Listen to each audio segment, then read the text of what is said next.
1/3 of workers missing out on super, report finds.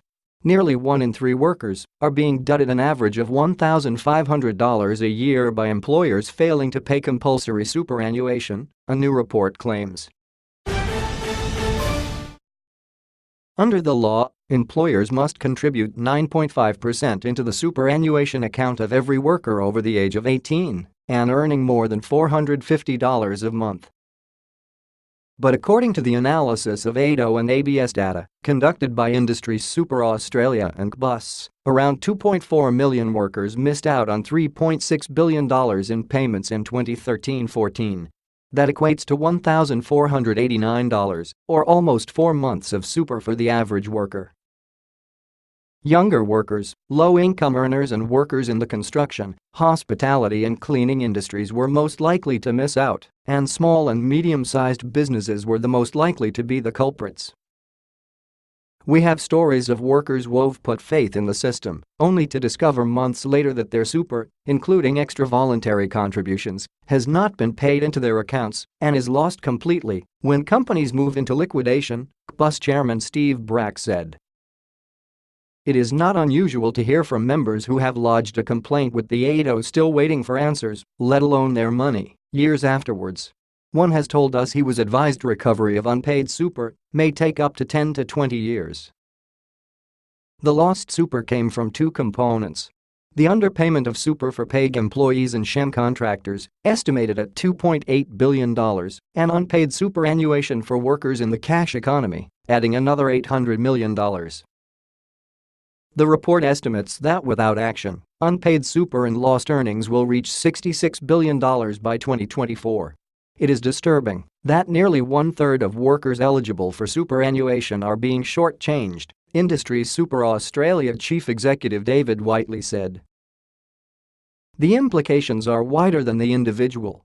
Today's retirement income policies are made on the assumption that, into the future, we'll all have super. As pension access tightens and home ownership declines, those missing out on compulsory super stand little chance of a decent standard of living in retirement. And if you think, because the superannuation contribution is listed on your payslip, the money has gone into your account, think again, that figure is only hypothetical. The report highlights that one of the problems with tracking compliance is the disconnect between payslips and the actual time employers have to pay the superannuation. Employers are required to pay superannuation quarterly, while wages are typically paid weekly, fortnightly or monthly. Employers can currently satisfy their legal obligations by not paying super up to 4 months after the employee is entitled. Lost investment and accrual opportunities during this delay impacts retirement income, the report says.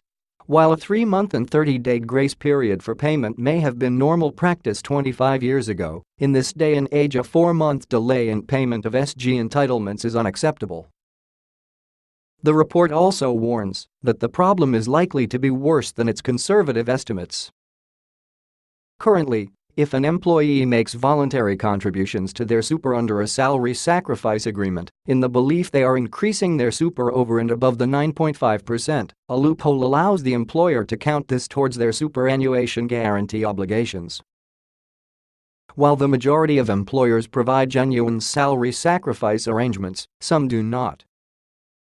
If the figure excluded salary sacrifice arrangements, Industry Super Australia estimates the total amount of unpaid super for 2013-14 would be $1 billion higher and affect a further 3% of workers. The report calls for a number of policy solutions, including requiring real-time payment and reporting of superannuation payments, closing the salary sacrifice loophole, increasing penalties for rogue employers, and boosting funding for the ATO. Frank.Chung@news.com.au